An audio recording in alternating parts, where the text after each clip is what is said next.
Hello everyone. Invest in wealth creation channel में आप सब लोगों का बहुत बहुत स्वागत है।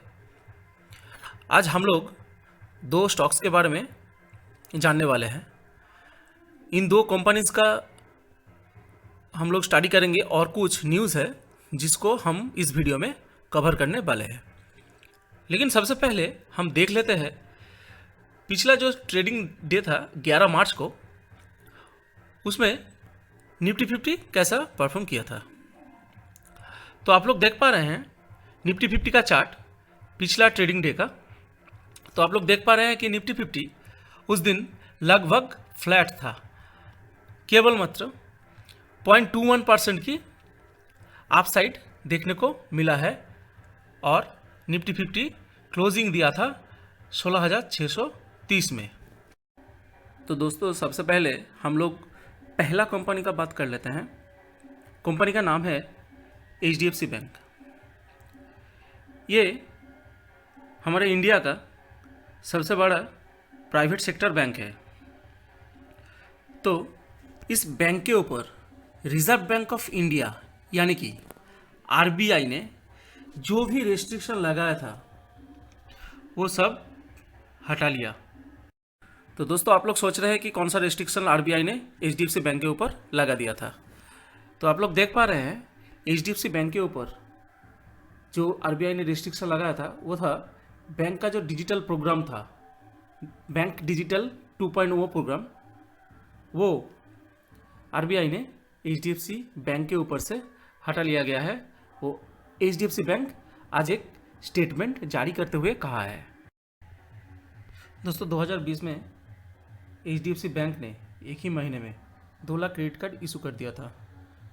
तो शायद RBI को पता चला तो देखा इसका कुछ टेक्निकल प्रॉब्लम हो सकता है, इसीलिए बैंक ने कोई भी न्यू डिजिटल इनिशिएटिव को लॉन्च नहीं कर पाया।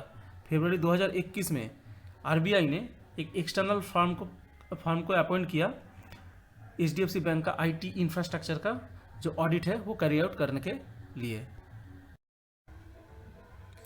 2021 के अगस्त महीने में RBI ने इसके ऊपर से जो क्रेडिट कार्ड इशू का जो रिस्ट्रिक्शन लगाया था वो हटा लिया गया था और बैंक ने इसी बीच अपना मल्टीपल डिजिटल प्रोडक्ट नेक्स्ट 15-24 महीने के लिए वो प्लान कर लिया था। और इन द शॉर्ट रन ये अपना जो पेमेंट सर्विसेज है, कार्ड्स, कस्टमर एक्सपीरियंस सर्विसेज है, उसको अपग्रेड करने में लगाया। HDFC बैंक का CEO शशिधर जगदीशन जी, उनका कहना था अप्रैल में कि बैंक IT इंफ्रास्ट्रक्चर में बहुत सारा इन्वेस्टिंग कर रहा है ताकि अगले 5 साल में वो एक बैंक को एक बढ़िया पोटेंशियल लीड दे सके। तो दोस्तों ये न्यूज़ HDFC बैंक के शेयर होल्डर के लिए एक बहुत बड़ा न्यूज़ है। RBI ने जितना भी रेस्ट्रिक्शन था HDFC बैंक के ऊपर से वो 100% हटा लिया। तो अभी बैंक की बात करें तो बैंक का आप देख सकते हैं प्रॉफिट ईयर ऑन ईयर और क्वार्टरली बेसिस में, ईयर ऑन ईयर यहाँ तक, फिर आप देख पा रहे हैं क्वार्टरली। यहाँ पर कंपनी एक कॉन्सिस्टेंट कंपाउंडर है। कॉन्सिस्टेंट कंपाउंडर का मतलब है कि कंपनी ईयर ऑन ईयर या फिर क्वार्टरली बोलना तो सही नहीं होगा, लेकिन ईयर ऑन ईयर कंपनी का जो प्रॉफिट है वो लगातार बढ़ते ही चला जा रहा है। किसी भी साल में कंपनी का जो प्रॉफिट है वो आपको घटता हुआ नहीं दिखेगा, ये कॉन्टिन्यूसली बढ़ता ही चला जा रहा है। तो दोस्तों इसी बीच आपके मन में एक सवाल पैदा हो रहा है कि अगर HDFC बैंक का प्रॉफिट हर साल लगातार बढ़ रहा है, उस हिसाब से स्टॉक का प्राइस क्यों नहीं बढ़ रहा है। तो बिल्कुल सही बात है, क्यों नहीं बढ़ रहा है उसका जो रीज़न है चलिए देखते हैं। उसका रीज़न है यहाँ पे आप देखिए दोस्तों कि HDFC बैंक का जो होल्डिंग है वो ज़्यादातर किसके पास है, वो ज़्यादातर है FII के पास। देख पा रहे हैं आप एफआईआई के पास सबसे ज़्यादा होल्डिंग है। लेकिन जून के क्वार्टर से आप लोग देख पा रहे हैं कि एफआईआई ने हर क्वार्टर अपना स्टेक घटाते गया। जून 2021 में एफआईआई के पास 39.39% स्टेक था, लेकिन वो घट के अभी हो गया है 37.37% लास्ट क्वार्टर में, दिसंबर 2021 में। दोस्तों, एचडीएफसी बैंक का जो शेयर होल्डिंग पैटर्न है उसमें आप देख पा रहे हैं कि एफआईआई के पास सबसे ज़्यादा एचडीएफसी बैंक का होल्डिंग है। ना पब्लिक के पास है ना प्रोमोटर के पास है। एफआईआई के बाद है प्रोमोटर के पास, फिर है डीआईआई के पास। एफआईआई जितना सेल कर रहे हैं, डीआईआई उतना ही बाइंग कर रहे हैं। आप देख पा रहे हैं कि डीआईआई के पास मार्च 2021 के क्वार्टर में 20.99% शेयर होल्डिंग था, लेकिन वो बढ़ के 2021 के दिसंबर क्वार्टर में हो गया है 22.97%। तो अगर एफआईआई ऐसे सेल करता जाएगा तो हम लोगों को एचडीएफसी बैंक के शेयर में थोड़ा सा प्रेशर देखने को मिल सकता है नेक्स्ट क्वार्टर में भी। लेकिन एक बात याद रख लीजिए कि एफआईआई जो सेलिंग कर रहा है, एफआईआई ज़्यादा दिन सेलिंग नहीं करेगा। जब सिचुएशन फिर से नॉर्मल हो जाएगा, रशिया यूक्रेन का जो वार चल रहा है वो अगर एक कॉम्प्रोमाइजेशन या फिर कुछ उसका हल निकल जाए, क्रूड ऑयल का जो प्राइस है वो भी ज़्यादा दिन ऊपर नहीं रहेगा, कभी ना कभी तो उसको नीचे आना ही है, तब देखिएगा एफआईआई का सबसे जो पसंदीदा जो स्टॉक था, जो कंपनीज था जिसमें एफआईआई का होल्डिंग बहुत ज़्यादा था, उसी में एफआईआई पहले एंट्री लेंगे और डीआईआई उसको बेच के बाहर निकल जाएंगे। तो इसको आप ध्यान में रखिए। तो जो भी शेयर होल्डर है एचडीएफसी बैंक का, उनको अभी डर लग रहा होगा कि एचडीएफसी का जो स्टॉक प्राइस है वो नहीं बढ़ेगा। ऐसा नहीं है दोस्तों, ये शॉर्ट टर्म का एक प्रॉब्लम है। शॉर्ट टर्म में ये सब होता है। कोई भी स्टॉक शॉर्ट टर्म में एकदम ऊपर नहीं चला जाएगा और शॉर्ट टर्म में वो नीचे भी आ सकता है, ऊपर भी जा सकता है। एकदम कोई कॉन्फर्मेशन नहीं है कि वो ऊपर ही चला जाता रहेगा। एचडीएफसी कॉन्सिस्टेंट कंपाउंडर है। आपको अगर आप इसको होल्ड कर लेंगे 3 साल 5 साल, तो ये आपको रिटर्न कमा के ही देगा। ये एक शॉर्ट टर्म का प्रॉब्लम है। रशिया यूक्रेन का वॉर लगातार नहीं चलेगा, 10 साल 5 साल नहीं चलेगा ये वॉर। कुछ महीना चलेगा, उसके बाद ठीक हो जाएगा, कुछ ना कुछ हल निकल आएगा। लेकिन उसके बाद जब फिर से नॉर्मल हो जाएगा तो एफआईआई फिर से पहले यही स्टॉक में एंट्री करेगा। तो हम लोग अगर इसके चार्ट पैटर्न के ऊपर ध्यान दें तो देखेंगे इसका क्लोजिंग था 1396 पर और इसका सपोर्ट था 1300 में। 1300 में इसका एक सपोर्ट था, लेकिन अभी ये 1396 पे ट्रेड कर रहा है। इसका अगला सपोर्ट है यहाँ पे जो है 1250 में। आप देख पा रहे हैं 1250 में इसका एक सपोर्ट है, फिर इसका सपोर्ट है एक 1200 के आसपास। तो मैं कह नहीं रहा हूँ कि इधर तक आएगा, लेकिन आ भी सकता है। लेकिन मेरे ख्याल से इसके ऊपर जो एक न्यूज़ आया है वो मार्केट इसको पॉजिटिव सेंस में ही लेगा, तो शायद ये लेवल हिट ना भी हो। तो आप इस लेवल को ध्यान रखिए। और ये देख पा रहे हैं कि इसका जो 100 डे और 200 डेज मूविंग एवरेजेस है उसके नीचे ही ये ट्रेड कर रहा है अभी। तो एक बढ़िया अपॉर्चुनिटी है लॉन्ग टर्म इन्वेस्टर के लिए एचडीएफसी बैंक में एंट्री करने के लिए। तो दोस्तों चलिए अब दूसरे कंपनी के बारे में डिस्कस कर लेते हैं। कंपनी का नाम है एशियन पेंट्स। तो एशियन पेंट्स का stock year to date wise 14% गिर चुका है, लेकिन जो बेंचमार्क निफ्टी 50 है वो सिर्फ 4% ही गिरे हैं। तो एशियन पेंट्स जैसे कॉन्सिस्टेंट कंपाउंडर अगर अपनी बेंचमार्क के हिसाब से इतना गिर जाए तो नॉर्मली शेयर होल्डर के मन में एक कन्फ्यूज़न पैदा होता ही है।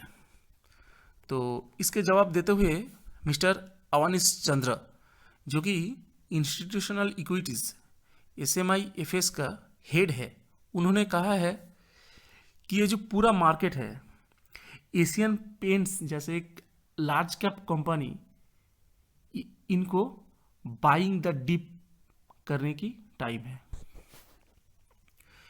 ये जो ऑनगोइंग वार सर्जिंग है क्रूड ऑयल का प्राइस का, और जो इन्फ्लेशन हाइक हो चुका है सारी ही दुनिया में, उसका प्रेशर इसके ऊपर, इस कंपनी के ऊपर, इस कंपनी के स्टॉक प्राइस के ऊपर देखने को मिलता है। लेकिन इसका फंडामेंटल के ऊपर बहुत भरोसा है मिस्टर चंद्रा को, कि वो कह रहे हैं कि इसका फंडामेंटल बहुत ही बढ़िया है, स्ट्रॉन्ग फंडामेंटल है, एंड इसका जो मैनेजमेंट है वो भी रॉक सॉलिड कंपनी का मैनेजमेंट है। तो यही इन्वेस्टर को एक कॉन्फिडेंस देगा कि ये एशियन पेंट्स की जो स्टॉक है इसको बाय एंड डिप कर सके। शिरीष परदेसी जी, जो एक fast moving consumer goods analyst है सेंट्रम बैंक ब्रोकिंग सिस्टम में, उनका भी एशियन पेंट्स को बाय करने का रिकमेंडेशन है। क्यों बाय करने का रिकमेंडेशन है, इसके पीछे उन्होंने बहुत सारा कारण दिए हैं। तो देख लेते हैं क्या कारण है। उन्होंने कहा है कि कंपनी अपना जो लीडरशिप है मार्केट में, कंपनी एक स्ट्रॉन्ग मोट होल्ड करता है अपने पेंट सेक्टर के एरिया में, और मार्केट की लीडर है इंडिया में, और कॉन्सिस्टेंटली ये अपना मार्केट शेयर जो है वो गेन कर रहा है, और significantly improving it's execution capability in last few years. मतलब कि इनका जो डिस्ट्रीब्यूशन चेन है, सप्लाई चेन है, वो कॉन्टिन्यूसली ये इम्प्रूव कर रहा है।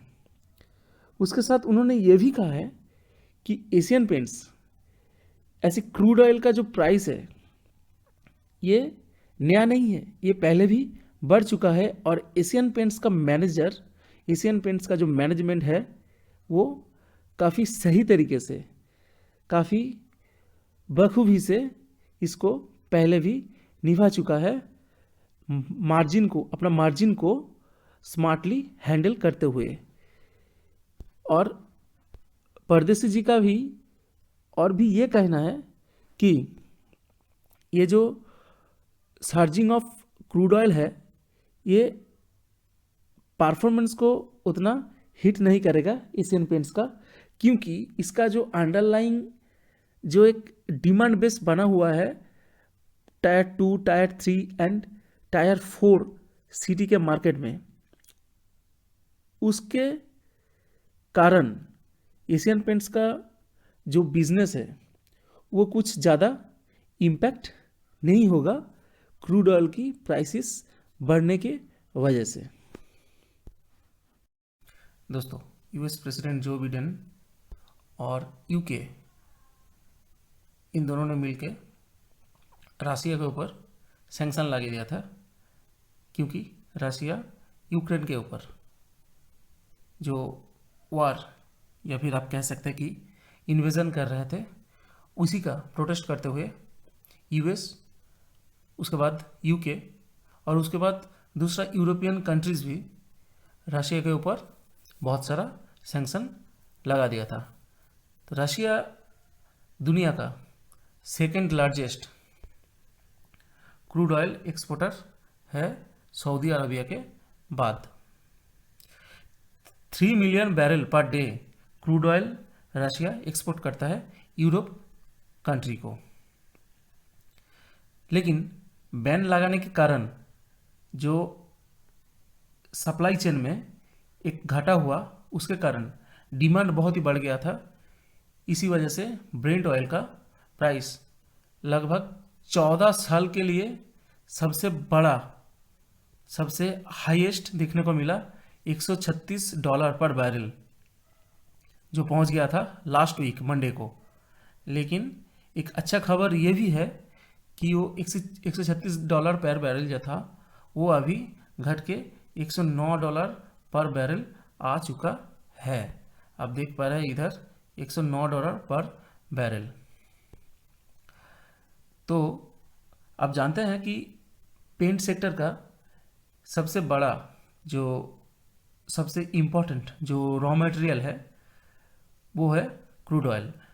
कोई भी पेंट सेक्टर का बोलिए, कोई भी केमिकल सेक्टर का जो मेन जो रॉ मटेरियल है वो क्रूड ऑयल ही होता है।